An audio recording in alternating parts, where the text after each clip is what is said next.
Hello everyone. पहली class में अपन ने पढ़ा था आवर्त बीजीय में जनन के बारे में। जनन में अपन ने जनन की परिभाषा पढ़ी, ठीक है। उसके दो मुख्य प्रकार पढ़े थे जिनके द्वारा आवर्त बीजीय में जनन होता है। उसमें लैंगिक और अलैंगिक जनन की बात भी की थी। और अलैंगिक जनन को अपन ने थोड़ा डिटेल में भी पढ़ा था कि दो प्रमुख घटनाएं जो लैंगिक जनन में पाई जाती है वो अलैंगिक जनन में नहीं पाई जाती। एक था युग्मकों का निर्माण, अर्धसूत्री विभाजन के द्वारा किसका निर्माण? युग्मकों का निर्माण। दूसरा, युग्मकों का संलयन या निषेचन अलैंगिक जनन में नहीं मिलता, ठीक है। अलैंगिक जनन की दो विधियां पढ़ी थी अपन ने पादपों के अंदर। पहली विधि थी अनिषेक बीजता, ठीक है, जिसके अंदर अपन पादप तो निर्मित करते हैं बीज से, लेकिन वो बीज खुद निषेचन के द्वारा निर्मित नहीं होता, इसीलिए वर्ड है अनिषेक बीजता, यानी बिना निषेचन के बीज निर्मित हुआ है, उससे अपन ने क्या किया है? नए पादप का निर्माण किया, ठीक है। उसके बाद अपन ने दूसरा पढ़ा था अलैंगिक जनन का दूसरा प्रकार, जिसका नाम क्या था?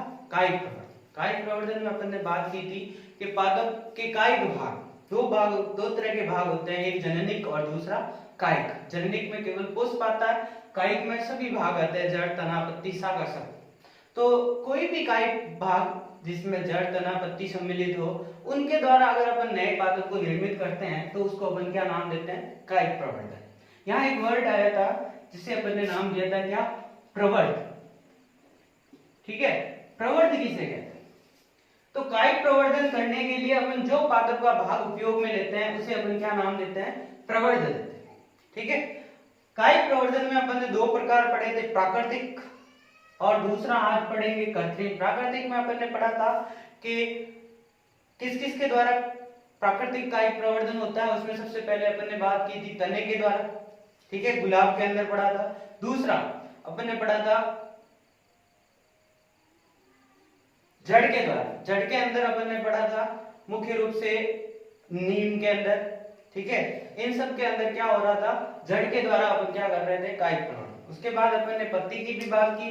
पत्ती में दो उदाहरण मुख्य रूप से पढ़े थे, एक ब्रायोफिल, जिसमें बोला था क्या कि पर्ण के जो किनारे हैं उस पर क्या होती है? अपस्थानिक कलिकाएं होती है जो अंकुरणशील प्रवृत्ति की होती है, और वो नम वातावरण मिलने पर अंकुरित होकर क्या करती है? नए पादप का निर्माण। पत्ती में दूसरा उदाहरण पढ़ा था अपन ने बिगोनिया का, जिसमें बोला था कि पर्णशिराएं या पर्णग्रंथ जो है वहीं से क्या निकलती है? अपस्थानिक कलिका, और उसके द्वारा क्या होता है? नए पादप का निर्माण। तो वो सब विधियां थी। उसके बाद अपन ने चौथी विधि पढ़ी थी प्राकृतिक में, जिसका नाम था परपत्र कलिकाएं। मुख्य रूप से जो जननिक कलिकाएं हैं उनके स्थान पर विशिष्ट प्रकार की कलिकाएं बनती हैं। परपत्र कलिकाएं वो क्या होती है? जब मुख्य पादप से झड़कर नीचे गिर जाती है और अनुकूल परिस्थितियां अगर उपस्थित हो मिट्टी के अंदर, तब वो अंकुरित होकर क्या करती है? नए पादप का निर्माण करती है। परपत्र कलिकाओं द्वारा जनन में अपन ने उसके उदाहरण पढ़े थे, रामबास, अगेव, रतालु, ये सब चीजें उसके अंदर पढ़ी थी। आज अपन बात कर रहे हैं कायिक प्रवर्धन की दूसरी विधि, जिसके अंदर नाम है कृत्रिम कायिक प्रवर्धन। नाम किसको कर रहा है? कृत्रिम मतलब कैसी विधि आएगी इसके अंदर? मानव निर्मित। मानव निर्मित का मतलब क्या हुआ? ये मानव निर्मित जो विधियां हैं इनके द्वारा मुख्य रूप से क्या पादपों का व्यापक स्तर पर क्या उत्पादन किया जाता है? वाणिज्यिक उत्पादन किया जाता है। बड़े पैमाने पर क्या करते हैं? पादपों को निर्मित करते हैं।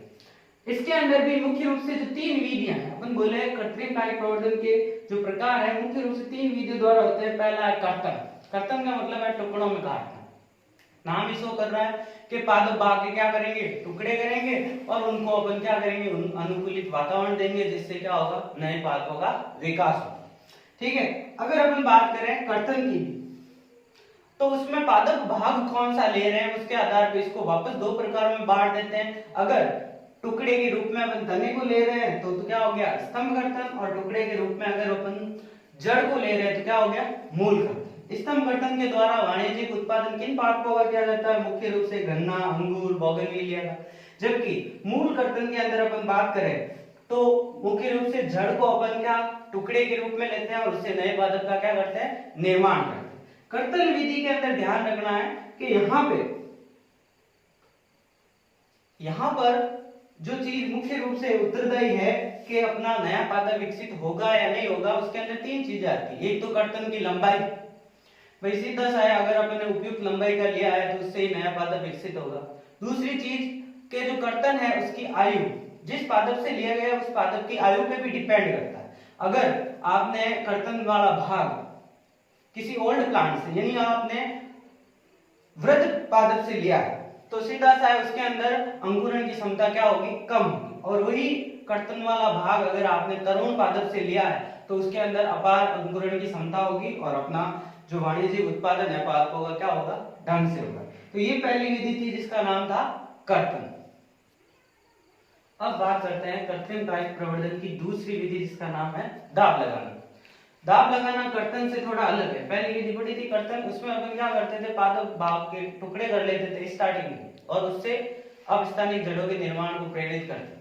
यहाँ पे क्या होगा, दाब लगाने के अंदर सीधा सा है पादप भाग, ठीक है, मुख्य पादप से अलग किए बिना अपन क्या करेंगे, उससे अपस्थानिक जड़ों के निर्माण को प्रेरित करेंगे और जैसे ही जड़ें निर्मित होना शुरू हो जाएगी तब पादप भाग को मुख्य पादप से अलग करके दूसरे स्थान पर क्या कर लेंगे, रोपित कर लेंगे और उससे क्या करेंगे, नया पादप प्राप्त करेंगे। इसके अंदर भी दो विधियां आती है, एक है टीला दाब और दूसरी है वायु दाब।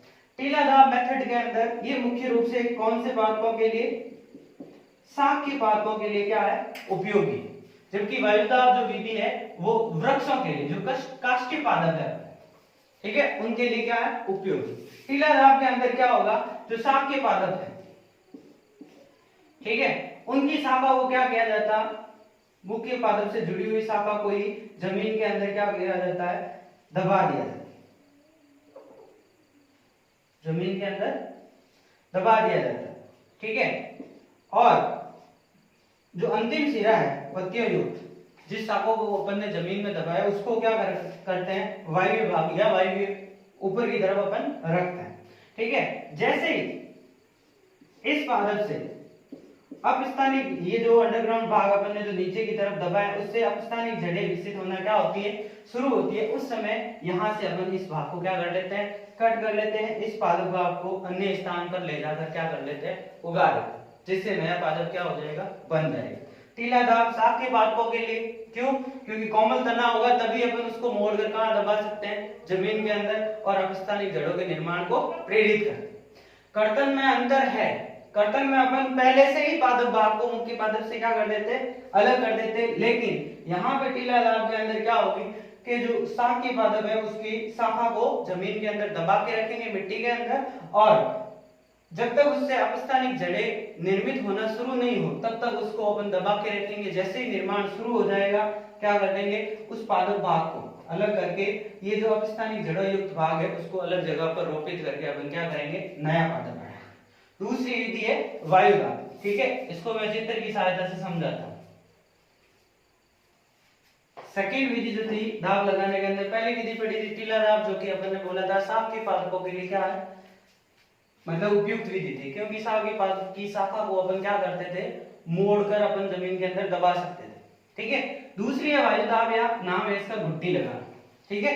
ये किसके लिए ठीक रहती है, काष्ठीय वृक्षों के लिए उपयोग होती है। क्यों होती है, क्या होता है इस विधि के अंदर देखते हैं। इसमें क्या किया जाता है, काष्ठीय वृक्ष की जो काष्ठीय शाखा होती है, ठीक है, उसके ऊपर से अपन एक वलय के रूप में उसकी छाल हटा रहे, ठीक है, और उसके ऊपर रुई या मिट्टी से उस छाल हटाए हुए भाग को क्या कर लेते हैं, ढक लेते हैं, ठीक है। और ऊपरी शाखा पर एक घड़ा बांधकर, ठीक है, घड़ा बांधकर उस घड़े के नीचे से छेद करके रस्सी निकाल के इस जो अपन ने छाल के रूप में या वल्ले के रूप में काटा हुआ भाग है उसके ऊपर अपन क्या करते हैं, पानी की बूंदे उसके ऊपर जाने देते हैं, ठीक है।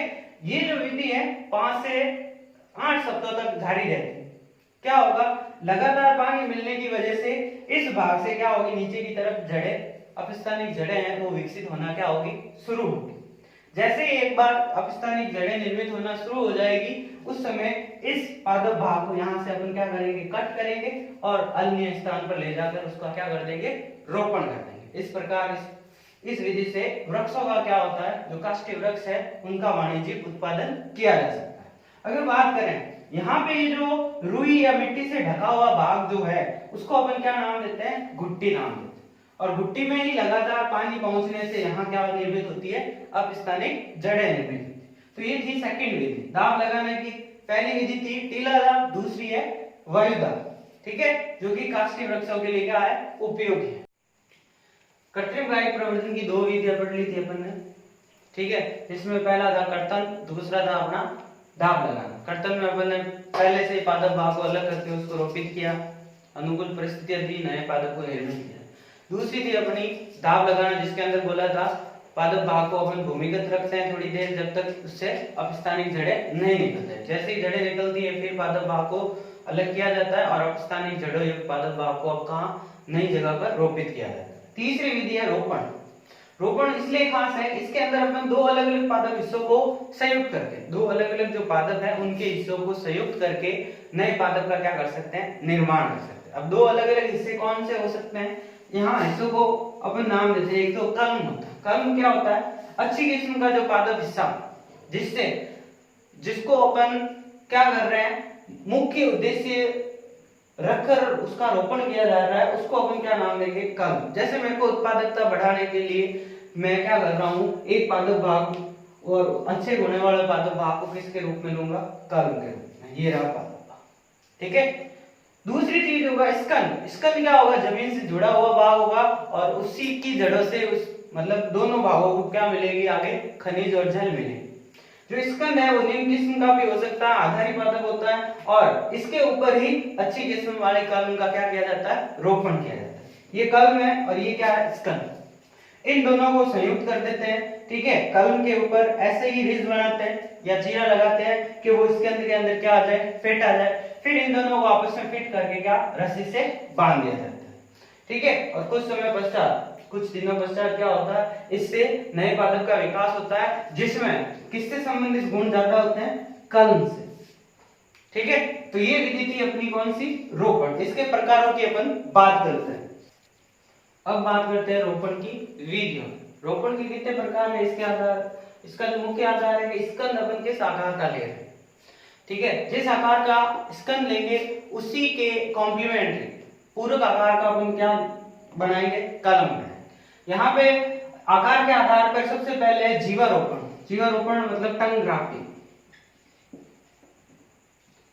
इसके अंदर क्या होगा, मुख्य रूप से जो स्कंद भाग है उसके अंदर अपन डब्लू आकार का क्या लगाएंगे, चीरा लगाएंगे। चीरा किस आकार का, डब्लू आकार का। और उसी के अनुपूरक अपन क्या लेंगे, कलम लेंगे। इन दोनों भाग, ये दो अलग अलग पादप हिस्से हैं, इन दोनों को एक दूसरे में फिट करके इसके चारों तरफ अपन क्या कर देंगे, बांध देंगे, रस्सी से बांध देंगे। और अब जैसे ही अपन फिट करेंगे, पता है इसकी जो ऐदा है और इसकी जो ऐदा है, कैम्बियम भाग जो है वो आपस में संयुक्त हो जाएंगे, कोशिकाएं विभाजित होगी और ये दोनों आपस में एक दूसरे से क्या हो जाएंगे, कंप्लीटली ज्वाइंट हो जाएंगे, ठीक है। उसके बाद पूरे नए पादप का क्या होगा, विकास होगा। दूसरा है फच्चर रोपण के अंदर मैंने बोला है आधार क्या है, स्कंद का आकार कैसा ले रहे हैं, ठीक है। स्कंद में चीरे का आकार मुख्य रूप से किसका, स्कंद के अंदर किस प्रकार या किस आकार का चीरा लगा रहे हैं, इसके आधार। यहाँ पे स्कंद के अंदर अपन चीरा वी आकार का चीरा लगाते हैं, ये रहा स्कंद भाग अपना, ठीक है। इसके अंदर कैसा, वी आकार का, और इसी के अनुपूरक क्या बने, कलम बने। अब इस अनुपूरक जो कलम है उसको वी आकार के स्कंद के अंदर अपन क्या कर देंगे, फिट कर देंगे। ये थी सेकंड मेथड, जिसका नाम क्या है, फच्चर रोपण, जिसे नाम देते हैं अपन वेज ग्राफ्टिंग, ठीक है। तीसरी मेथड जो है इस रोपण की वो है किरीट या मुकुट रोपण। ये थोड़ी अलग है, इसके अंदर अपन कलम और स्कंद दोनों विधियों में क्या कर रहे थे, बराबर आकार के लिए। लेकिन किरीट या मुकुट के अंदर ध्यान रखना है, जो अपना स्कंद भाग होता है वो तो क्या होगा, काफी मोटा होगा, और एक ही स्कंद के ऊपर अपन पतली पतली अनेक सारे क्या कर सकते हैं, कलमें रोपित कर।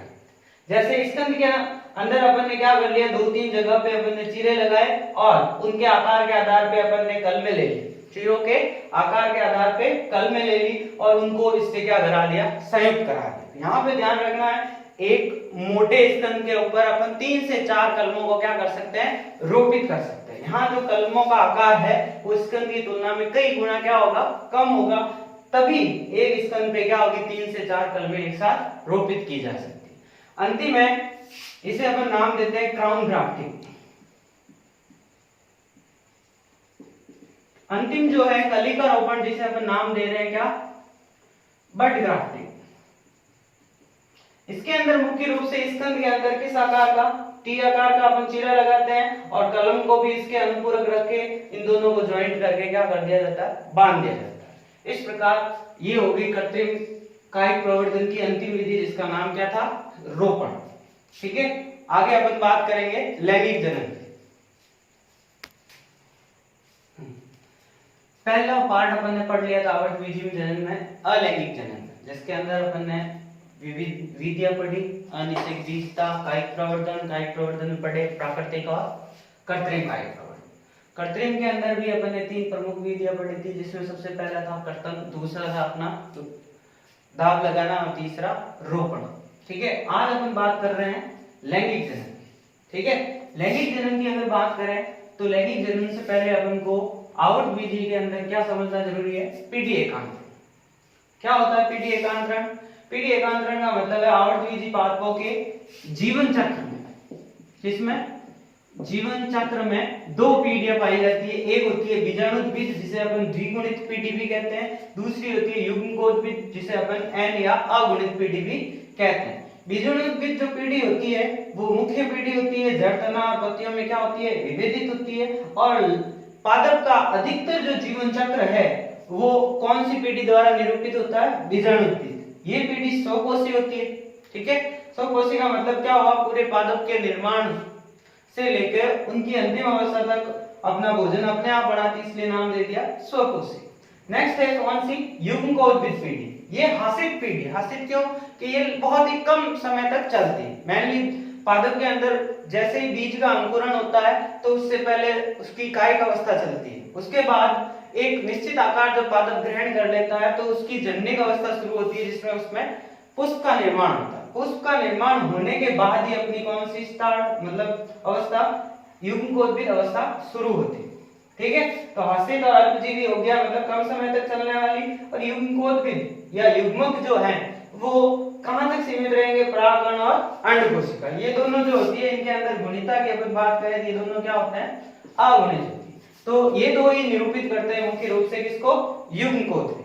ठीक है, ये जो पीढ़ी है स्वकोषी नहीं होती, पुष्प आपको पता है मुख्य पादप से ही जुड़ा होता है, इसलिए अपन ने बोला है ये जो 2n या बीजाणुद्भिद पीढ़ी है उस पर क्या रहती है, निर्भर रहती है। कौन सी पीढ़ी, युग्मकोद्भिद पीढ़ी। तो ये 2 पीढ़ियां होती है इसके अंदर।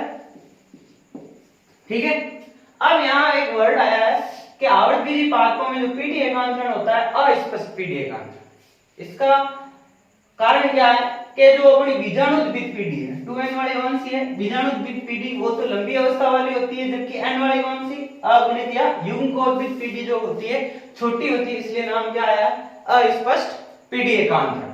ठीक है, अब बात करें एक बीज का अंकुरण होगा तो नवोद्भिद पादप उसकी क्या होगी, कायिक वृद्धि, तो परिपक्व पादप बनेगा, और उसमें भी क्या होगी, इसकी जननिक वृद्धि यानी जननांगों का विकास होगा, मतलब पुष्पों का निर्माण इस पर शुरू होगा, तब जाके इसके अंदर अगली पीढ़ी स्टार्ट होगी, जिसका नाम क्या है, युग्मकोद्भिद पीढ़ी।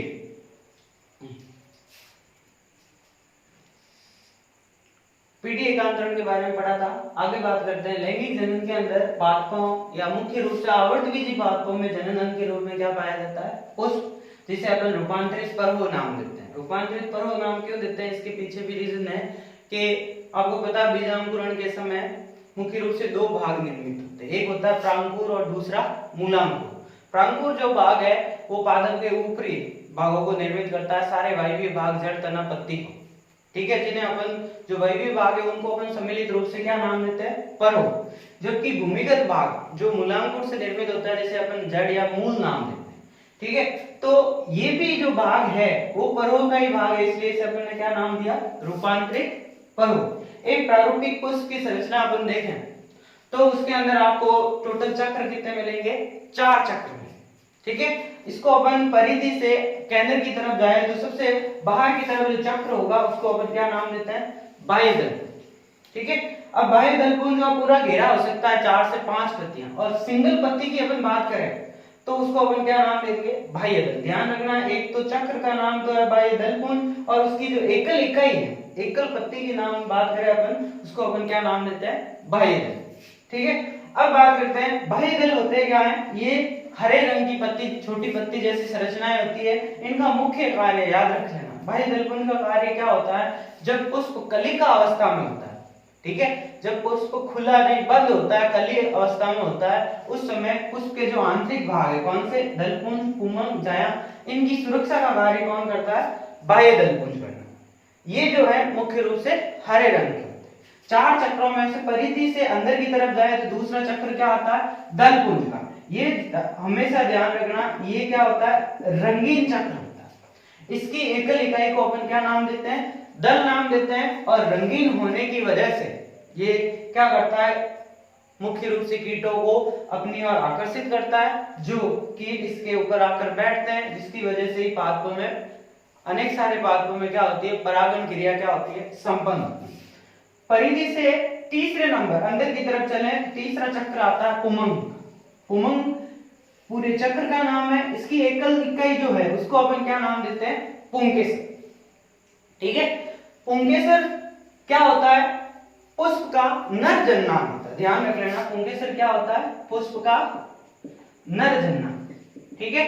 नर युग्मक इसी के अंदर निर्मित होते हैं, जिन्हें अपन क्या नाम देते हैं, परागकण। एक अगर अपन प्रारूपिक पुंकेसर की संरचना देखें तो उसके अंदर आपको तीन भाग मिले, ठीक है। सबसे बाहर की तरफ होगा कौन सा, परागकोश, जो कि 2 पालियों और 4 कोष युक्त होता है, जिसे अपन नाम दे रहे हैं परागकोश। उसके बाद नीचे की तरफ जो पतला धागेनुमा संरचना होती है, डंठल जो होता है, अपन बोले किसका, पुंकेसर का, उसको अपन नाम देते हैं क्या, पूतंतु। और परागकोश और पूतंतु को जोड़ने वाली जो स्ट्रक्चर होती है उसको अपन नाम देते हैं क्या, कनेक्टिव या यूज। तो ये हो गई किसकी संरचना, पुंकेसर, ठीक है। तो पहला चक्र हो गया बाह्य दलपुंज, दूसरा दलपुंज, तीसरा पुमंग। पुमंग की एकल इकाई पुंकेसर। इसकी संरचना देखें तो 3 भाग है, परागकोश, योजी और पूतंतु। इसे अपन ने नर जननांग नाम दिया है, क्योंकि इसके परागकोश में किसका निर्माण होता है, नर युग्मक परागकण। सबसे आंतरिक चक्र की बात करें तो उस पूरे चक्र को अपन जायांग नाम देते हैं, और इसकी जो एकल इकाई है उसको अपन क्या नाम देते हैं, अंडक। अंडक की अपन संरचना देखें तो इसके अंदर भी 3 भाग होते हैं।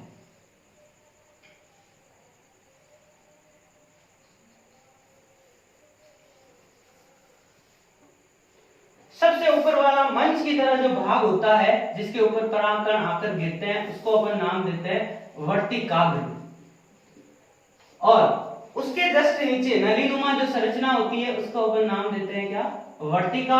और आधारी भाग जो खुला हुआ भाग होता है, जिसको अपन नाम देते हैं अंडाशय। इसी अंडाशय के अंदर बीजांड निर्मित होता है, बीजांड में भ्रूणकोश होता है, भ्रूणकोश में क्या रहती है, अंडकोशिका, ठीक है।